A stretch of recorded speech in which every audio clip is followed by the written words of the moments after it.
பன்னீர் Turkey. இந்த ரெசிபியை cook with கோமாளில யார் பண்ணுதுன்னு தெரிஞ்சா மறக்காம கமெண்ட்ல சொல்லுங்க. குனாஃபாக்கு தின்னா ஒரு ஷீட் இருக்கும்ல, அதுக்குள்ள பன்னீர் ஸ்டஃப் பண்ணி ஃப்ரை பண்ண போறோம். ஃபர்ஸ்ட் மஸ்டர்ட் சாஸ் பண்ணிடலாம்.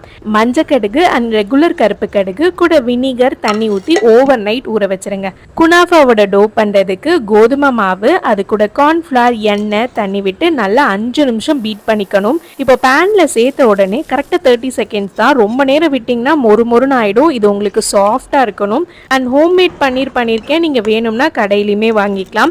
அடுத்து பிக்கிள்டு குக்கும்பர். நம்ம ஸ்டைலில் சொல்லணும்னா கேரளாவோட பாப்புலரான உப்பிலிட்டதுன்னு சொல்லுவாங்களா, அதுதான் பண்ண போகிறோம். தண்ணி, வினிகர், பூண்டு, மிளகு, ஒரு பிரியாணி இலை, உப்பு, சர்க்கரை சேர்த்து லைட்டாக கொதிச்ச உடனே பாட்டிலில் கட் பண்ண வெள்ளரிக்காய் அண்ட் கொதிச்ச தண்ணியை விட்டு ஒரு 6 மணி நேரம் அப்படியே மூடி போட்டுருங்க.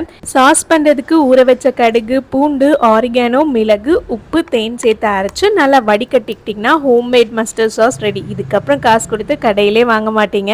அண்ட் இந்த இலைக்கு பேரு பார்ஸ்லின்னு சொல்லுவாங்க. உள்ள வைக்கிற ஃபில்லிங் பண்ணிடலாம். பார்ஸ்லி, பேசில் அண்ட் சின்ன சின்னதாக கட் பண்ண பூண்டு, பன்னீர், கூடவே அந்த பிக்கிள்டு குக்கும்பர், உப்பு அண்ட் மஸ்டர்ட் சாஸ் ரெடி பண்ணதையும் மிக்ஸ் பண்ணிட்டு அந்த குனாஃபா ஷீட் பண்ணோம்ல, அதுக்குள்ள வச்சு ரோல் பண்ணி கொஞ்ச நேரம் ஃப்ரீஸ் பண்ணி எடுத்துக்கோங்க. பொரிச்சு எடுத்தா சும்மா மொறுன்னு உள்ள இருக்க ஃபில்லிங் செம்மையா இருந்தது. 10க்கு நீங்க எவ்வளவு மார்க் கொடுப்பீங்கன்னு கமெண்ட்ல சொல்லுங்க.